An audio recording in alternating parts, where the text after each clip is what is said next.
Assalamualaikum teman-teman, salam rahayu. Ketemu lagi di channel Misteri Sumatera. Dan seperti biasa, kita masih membahas tentang legenda tewasnya Mahapati Gajah Mada di Tumihang. Dan apa yang kami sampaikan ini semuanya nanti akan saling terkait ya teman-teman ya. Karena kami ingin menceritakan legenda itu bukan omong kosong, tapi kami juga ingin mengajak semua pihak untuk belajar bahwa semuanya ada sebab, ada akibat. Karena tidak mungkin Gajah Mada tewas di Tumihang itu dengan tidak ada sebab. Itulah hari ini kami akan masuk ke bab yang lebih dalam, yaitu tentang Kitab Nagara Kertagama yang secara implisit kami sudah menyinggung dalam beberapa kejadian, terutama dalam Aditya Warman dan Gajah Mada. Dan untuk episode ke-48 ini kami akan memberikan judul Kitab Nagara Kertagama adalah sebuah naskah pujian istan, bukan catatan sejarah objektif dan harus dikritisi. Oke, untuk episode ini kita akan membahas tentang itu ya teman-teman, karena kami terlalu sering melihat seolah-olah Kitab Negara Gama ini seperti kitab seluruh Nusantara Indonesia ini dia yang punya. Ingat ya teman-teman ya, Majapahit sudah hancur selama 500 tahun. Legenda Gajah Mada juga sudah terbenam semuanya. Yang ada sekarang negara Indonesia. Jadi kami ingin mengingatkan semua pihak bahwa Kitab Negara Kertagama ini bukan milik Indonesia. Ini milik Majapahit. Oke?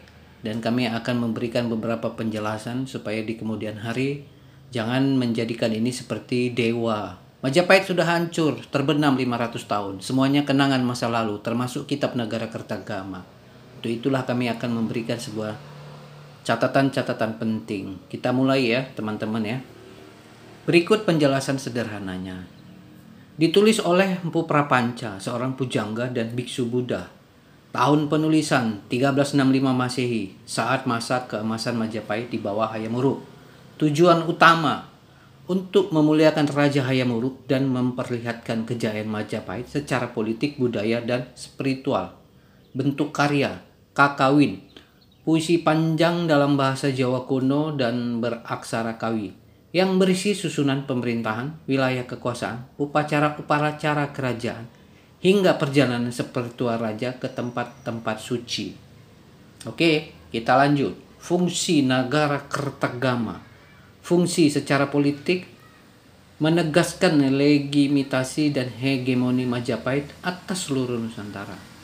Fungsi spiritual menunjukkan raja sebagai titisan dewa, raja dewa yang mengelilingi tempat suci. Fungsi budaya menampilkan kebesaran arsitektur, ritual, tatanan sosial, dan etika kerajaan.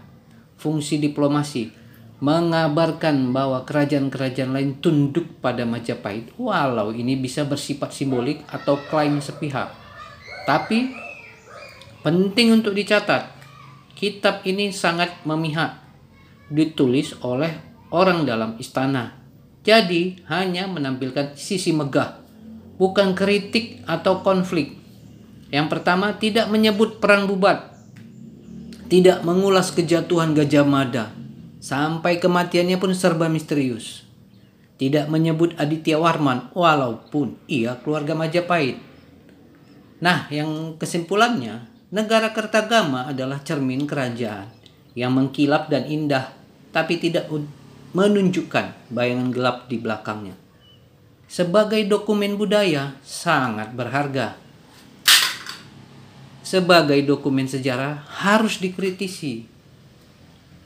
Kami ulang di kalimat, sebagai dokumen sejarah, harus dikritisi. Artinya, kita tidak bisa menerima isi Kitab Nagara Kertagama begitu saja sebagai kebenaran sejarah yang utuh. Karena ia ditulis dengan sudut pandang tertentu, yaitu sudut pandang istana yang ingin menampilkan kemegahan, kejayaan, dan pencitraan positif terhadap kekuasaan Majapahit. Mengapa harus dikritisi? Pertama, bersifat selektif. Nagara Kertagama hanya mencatat hal-hal yang ingin ditonjolkan istana. Misalnya, Gajah Mada tidak disebut perannya secara eksplisit, apalagi pasca Perang Bubat. Kedua, penuh glorifikasi, ditulis sebagai pujian kepada Raja Hayamuruk. Banyak kerajaan disebut untuk tunduk pada Majapahit, tapi bisa jadi hanya klaim politik atau simbolik, bukan kenyataan faktual. 3. Mengabaikan konflik internal. Tidak menceritakan pertikaian, pemberontakan, atau tragedi seperti Perang Bubat, padahal itu sangat penting secara historis.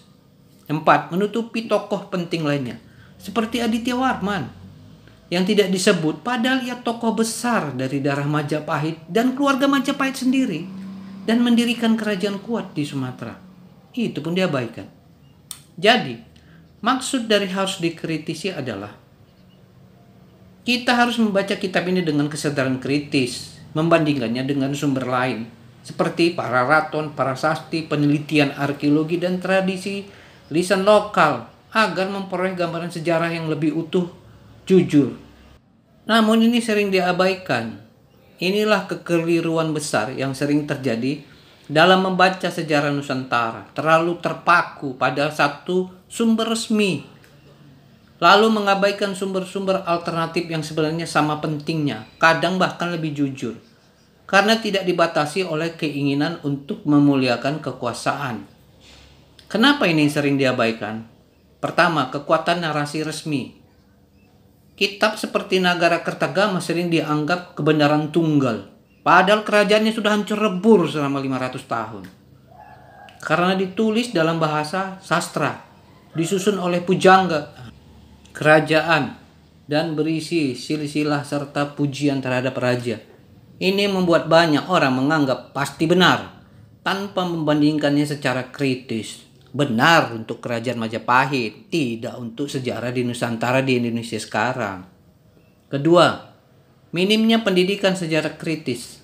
Di banyak kurikulum pendidikan, sejarah diajarkan sebagai hafalan, bukan sebagai proses menelaah, membandingkan, dan menguji sumber. 3. Kurangnya perhatian terhadap sumber lokal. Prasasti daerah, temuan arkeologi di luar Jawa, seperti peninggalan Aditya Warman, serta tradisi lisan sering dianggap kurang akademis, padahal di sanalah banyak roh sejarah yang sebenarnya. Arca Aditya Warman di Museum Nasional diakui dunia. Contoh penting, sumber Nagarakertagama. Kelebihannya, catatan istana Majapahit, kaya informasi wilayah. Keterbatasan, sangat glorifikatif, mengabaikan konflik dan tokoh penting non-kreaton. Sumber para raton, menyebut konflik, kejatuhan, dan tokoh-tokoh lain. Keterbatasan, ditulis jauh setelah kejadian, gaya campuran mitos historis. Sumber prasasti, fakta otentik pada masanya, bisa diuji arkeologis. Keterbatasan, terbatas pada isi singkat, tidak naratif. Tradisi lisan lokal. Kelebihannya, mengandung memori kolektif dan kebenaran budaya. Keterbatasannya, sulit diverifikasi secara tekstual, tapi mengandung nilai-nilai spiritual historis. Jadi, sejarah bukan soal siapa yang paling banyak ditulis, tapi siapa yang tetap hidup dalam jejak, napas, dan kesadaran masyarakat. Dan untuk itu kita harus membaca dengan mata terbuka, bukan hanya dengan mata penguasa masa lalu. Ingat ya, dengan mata penguasa lalu. Jadi Majapahit itu masa lalu. Apa yang diceritakan di kitab Nagarakertagama juga kan masa lalu. Kalau kita datang ke Museum Nasional Trowulan, yang kita lihat apa? Reruntuhan Majapahit. Oke, kita lanjut teman-teman. Ada pertanyaan teman-teman. Nagarakertagama memang milik Majapahit, jadi wajar membela Majapahit. Tapi itu tidak berlaku di luar Majapahit. Benarkah? Benar sekali.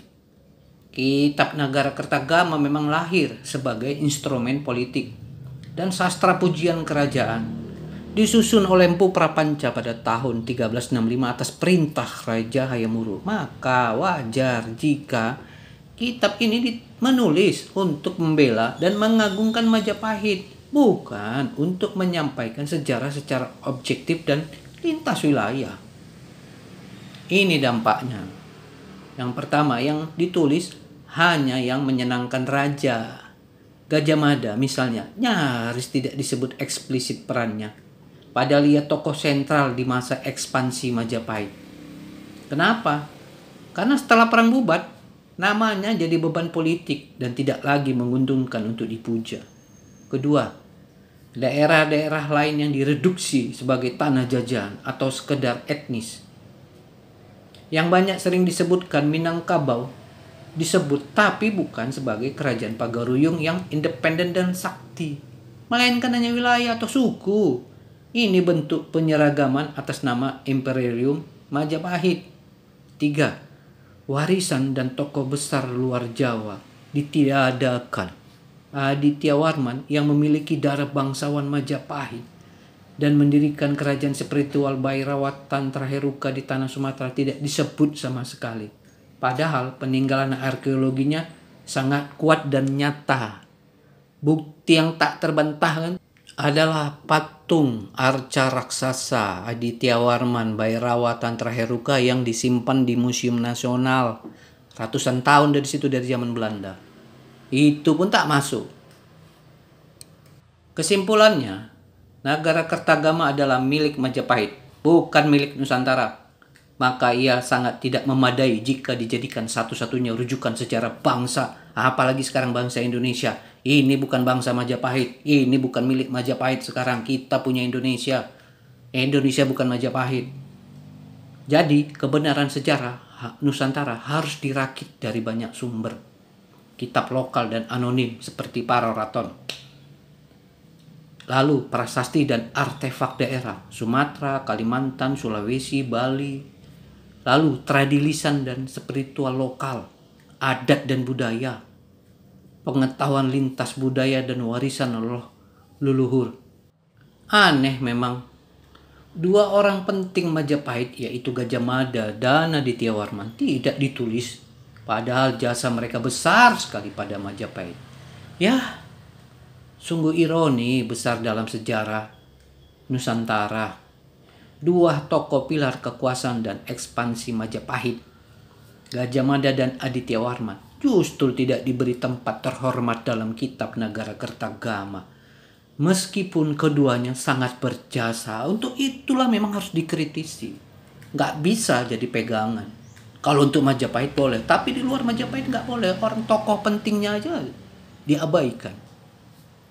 Mari kita telah Gajah Mada, arsitek utama penyatuan Nusantara melalui politik ekspansi dan sumpah palapa, memimpin berbagai ekspedisi militer, mengalahkan banyak kerajaan dan memperkuat pengaruh Majapahit. Tapi setelah perang bubat 1357 ia menghilang dari panggung. Bahkan di Nagara Kertagama ditulis namanya tidak dilulukan, seperti Hayam Wuruk atau raja lainnya. Minimal dibikin arca kek, nggak ada kan. Hal ini mengidentifikasikan bahwa ia diasingkan secara politik secara harus oleh istana, walau tanpa pengumuman resmi. Yang kedua, Aditya Warman, putra keturunan Majapahit dan Melayu, dikirim ke Sumatera membangun kekuasaan Pagaruyung, membawa ajaran Bhairawa Heruka, membangun pusat spiritual yang masih bisa ditelusuri hari ini. Namun sama sekali tidak disebut dalam Nagara Kertagama. Padahal ia adalah duta Majapahit yang menyebar pengaruh ke Sumatera Barat. Dan jangan lupa, Raja Majapahit kedua itu pamannya. Kurang apa lagi, tak dicatat juga nama dia. Kemungkinan karena ia terlalu kuat dan independen, bahkan membangun kekuasaannya sendiri di luar kendali Majapahit. Maka kita bertanya, kenapa dua tokoh yang paling berjasa justru disingkirkan dari naskah kebesaran Majapahit? Jawabannya sederhana tapi dalam. Karena sejarah yang ditulis penguasa bukan untuk kejujuran, tapi untuk kekuasaan. Yang tidak menguntungkan dihapus, yang terlalu kuat diredam, yang mandiri dianggap ancaman. Jadi sebagai catatan akhir dan penutup teman-teman, mungkin Gajah Mada dikenang tapi tidak diabadikan. Sementara Ditya Warman tidak dikenang dalam kitab, tapi diwariskan dalam darah, tanah, dan napas masyarakat di Minangkabau. Oke, mungkin sampai di situ aja episode ini teman-teman. Dan ikuti terus episode berikutnya. Jangan lupa like, komen, dan subscribe. Terima kasih.